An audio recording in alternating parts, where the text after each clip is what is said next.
कई बार समस्या आती है बेटा श श और स।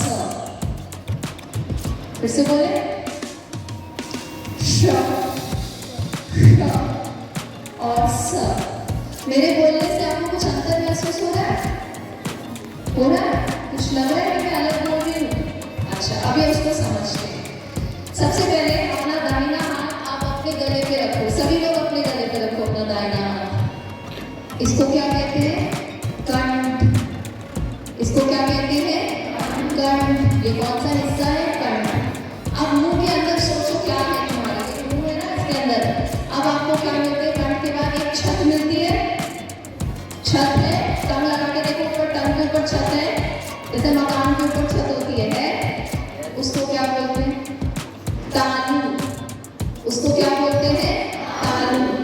अच्छा, अब इससे थोड़ा नीचे आओ। दांतों के ऊपर ऊबड़ खाबड़ हिस्सा है, वो क्या होती है? पंजाबी में कहते हैं रीढ़। कहते हैं कि नहीं कहते? हिंदी में क्या कहते हैं? मूर्धा। क्या बोलते हैं? मूर्धा। उसके नीचे आओ, क्या है? दांत। दंत। क्या है? दंत। फिर क्या है? और आगे आ जाओ। अब क्या होगा? सोचो। कंठ, तालू, मूर्धा, दांत। दांत के आगे क्या है? जीभ का है? जीभ तो सबके साथ है। ओठ। होंठ, ओष्ठ।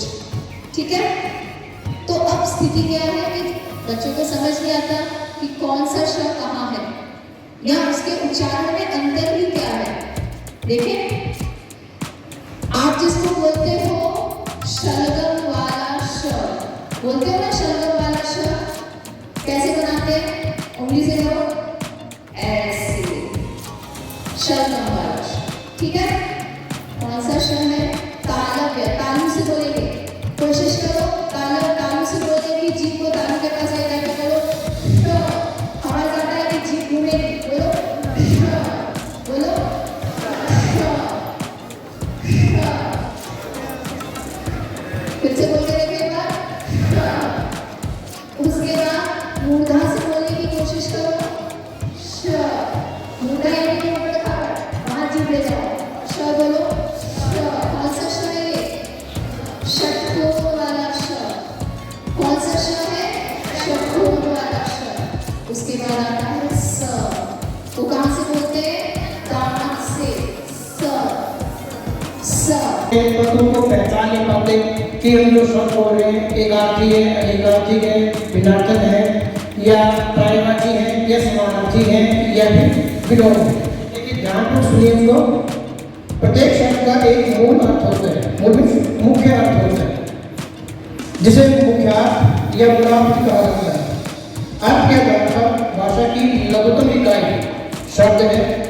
प्रत्येक शब्द को एक निश्चित अर्थ नहीं होता, अतः प्रत्येक शब्द का कोई निश्चित अर्थ नहीं होता। प्रसंग तथा सूक्ष्म व्याख्या, संदर्भ अर्थात वर्णित प्रसंग और कथन एक वाक्य को बताता है कि कुछ शब्द है। वाक्य ढंग आदि के कारण शब्द का अर्थ भी बदल जाता है। अर्थ के आधार पर शब्दों का वर्गीकरण, अर्थ के आधार पर शब्दों का वर्गीकरण, एकार्थी, अनेकार्थी, समरूपी, भिन्नार्थक, पर्यायवाची या जिसे हम समानार्थी भी कहते हैं। भाषा सभी अपने अपने स्तर पर रोचक होती है अगर हम भाषा को भाषा के तौर पर इस्तेमाल करें, प्रयोग करें, उसका उपयोग करें, सदुपयोग करें। चाहे हिंदी हो, पंजाबी हो, मराठी हो, बंगाली हो, हर भाषा अपने स्तर पर बहुत रोचक होती है। जब हम उन्हीं शब्दों का जीवन में प्रयोग करते हैं या कक्षा में, तो वो भाषा बहुत इंटरेस्टिंग बन जाती है। इंटरेस्टिंग को हिंदी में क्या कहेंगे? इंटरेस्टिंग को हिंदी में क्या कहेंगे? रोचक। रोचक आते भी हैं, ठीक है, और बोलते भी हैं। तो आज के हम हमारे छोटे से संभाषण में कुछ बातें हैं जो आपसे ही हमारे प्रश्न हैं। तो रोजाना के कई शब्द हैं जो हम हिंदी भाषा में इस्तेमाल करते हैं। कुछ शब्द तत्सम हैं। तत्सम शब्द वो होते हैं जो संस्कृत से आए हैं। जब उनका रूप बदल जाता है तो वो क्या कहलाते हैं? तद्भव। जब तत्सम शब्द अपना रूप बदल लेते हैं और हम अपनी भाषा में इस्तेमाल करते हैं, वो क्या बन जाते हैं? तद्भव। क्या बन जाते हैं? क्या बन जाते हैं? और हिंदी भाषा आज के दौर में इसलिए आगे बढ़ रही है क्योंकि इसमें तत्सम, तद्भव, देशज। देशज का मतलब है जो हमारे क्षेत्रीय भाषाओं के शब्द हैं। अगर हम साबुन शब्द का इस्तेमाल करते हैं तो पंजाबी में साबुन को क्या बोलते हैं? साबुन। तो साबुन शब्द जो हमारे कबीर जी की साथी है उसमें भी आता है। तो अभी कुछ शब्द हैं जो आपसे मैं पूछूंगा, हो सकता आपको पता हो सकता था, जिनमें सबसे एक आम शब्द है पेंसिल। पेंसिल को हिंदी में क्या कहेंगे? पेंसिल को हिंदी में क्या कहेंगे? अंगीरी। अंगन के काम आती है तो पेंसिल को क्या कहेंगे? पेंसिल को क्या कहेंगे? इसी तरह हमारे घरों में ट्यूबलाइट्स होती हैं। ट्यूबलाइट को हिंदी में क्या कहेंगे? ट्यूबलाइट को हिंदी में क्या कहेंगे? क्या कहेंगे? वक्र दीपक। ट्यूबलाइट को हिंदी में क्या कहेंगे?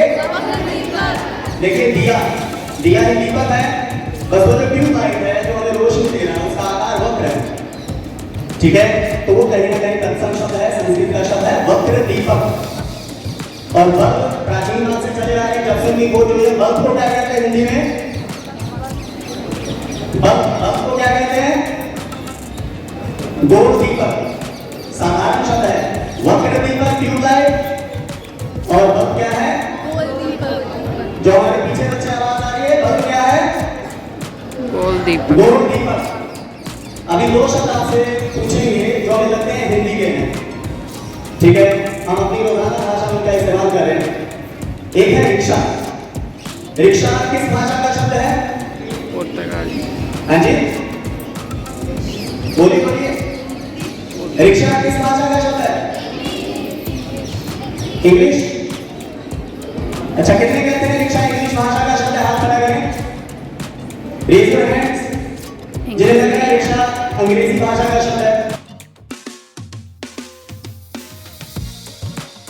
के ऊपर एक नाटिका प्रस्तुत करने जा रहे हैं। मैं प्राचार्य महोदय शुक्ला जी। मैं शिक्षिका सोनाली जी। मैं छात्रा भव्या।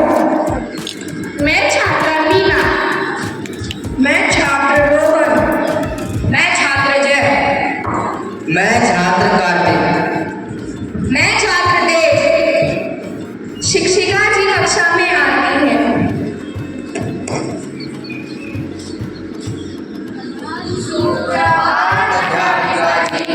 सुप्रभात बच्चों, क्या तुम्हें याद है कि कल हमारे विद्यालय का स्थापना दिवस है? जी अध्यापिका जी। परंतु इस बार तो इसे कुछ अलग अंदाज में मनाया जाएगा। क्या इस बार सांस्कृतिक संध्या नहीं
प्राचार्य महोदय जी कक्षा में आते हैं।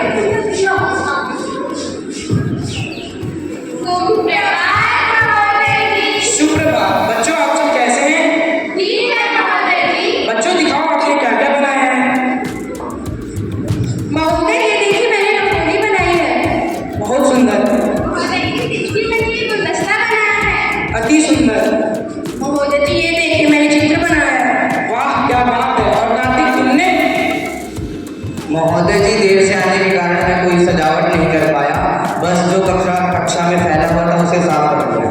अनजाने में ही सही, पर कार्तिक तुमने सबसे अच्छा और नेक काम किया है। ऊपरी सजावट चाहे जितनी मर्जी कर लो, पर जब तक साफ सफाई ना हो तब तक अच्छी नहीं लगती। बच्चों आप सभी ने बहुत अच्छा बनाया है, पर कार्तिक ने दिल छू लिया। इसीलिए कार्तिक का चयन मुख्य अभिनेता के तौर पे किया जाता है। कार्तिक के लिए 6 तालियां।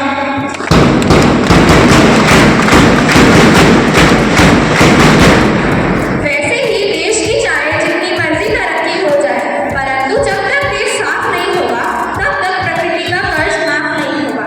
हम अक्सर बात करते हैं कि दूसरे देश कितने सुंदर हैं, कितने साफ सुथरे हैं, परंतु वहाँ की साफ सुथरी और शुद्धता का कारण वहीं के नागरिक हैं, जो हमारी तरह कूड़ा कचरा कहीं भी नहीं फेंकते, बल्कि कूड़ेदान कहीं फेंकते हैं।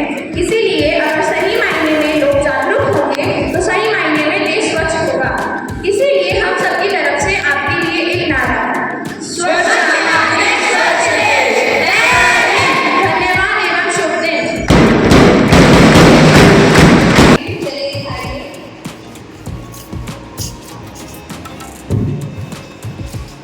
अध्यापिका जी ये गलत लिखा है। अध्यापिका जी ये सही है। नहीं अध्यापिका जी आपने छोटी की है। अध्यापिका जी दोनों ही की है, फिर दोनों का प्रयोग कहाँ करना है जरा समझाइए तो। नहीं बच्चों, ये छोटे छोटे शब्द ही हैं जो हमारे पूरे वाक्य का मतलब बदल देते हैं। चलिए आज हम क्रिया में अंतर समझते हैं।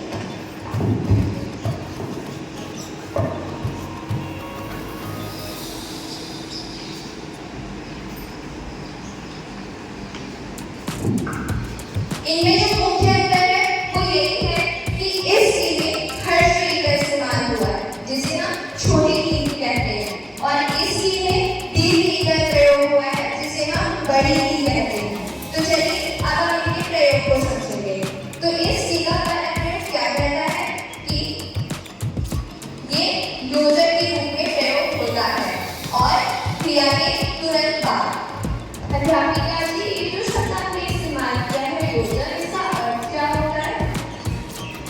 योजक का मतलब है ऐसा शब्द जो कि दो वाक्यों को जोड़ने के लिए प्रयोग होता है, जिसे अंग्रेजी में हम कंजंक्शन भी कहते हैं। हमारे पास जो शब्द होते हैं ना एंड, सो, दैट, तो ये अंग्रेजी के शब्द होते हैं। हिंदी में हम योजक शब्दों का प्रयोग करते हैं। चलिए उदाहरण से समझते हैं।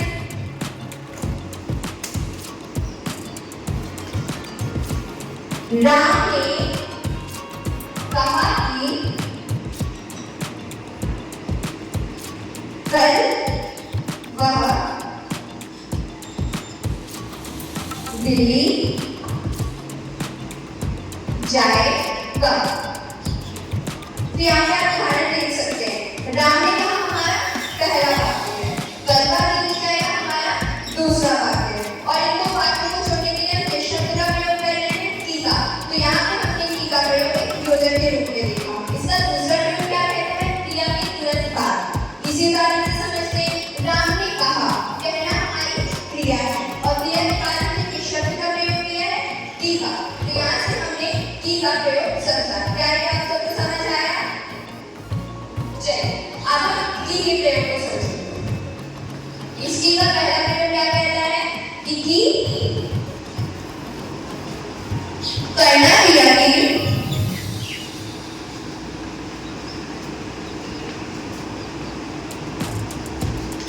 भूतकाल रूप में प्रयोग होता है।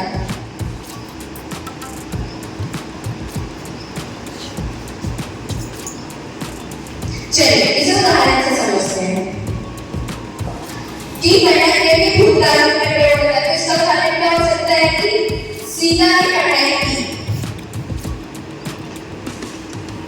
सीता ने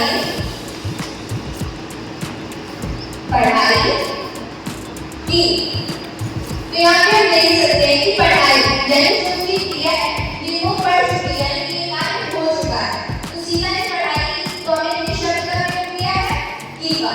इसका दूसरा प्रयोग क्या कहता है? इसका दूसरा प्रयोग कहता है संबंध कारक के रूप में। संबंध कारक के रूप में जब की के बाद दर्शक संज्ञा हो, संज्ञा स्त्री होनी चाहिए।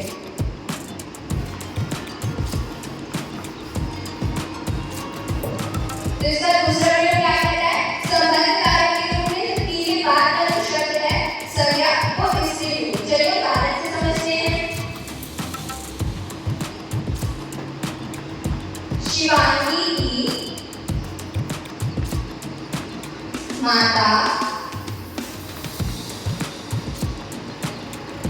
बाजार गई। तो यहाँ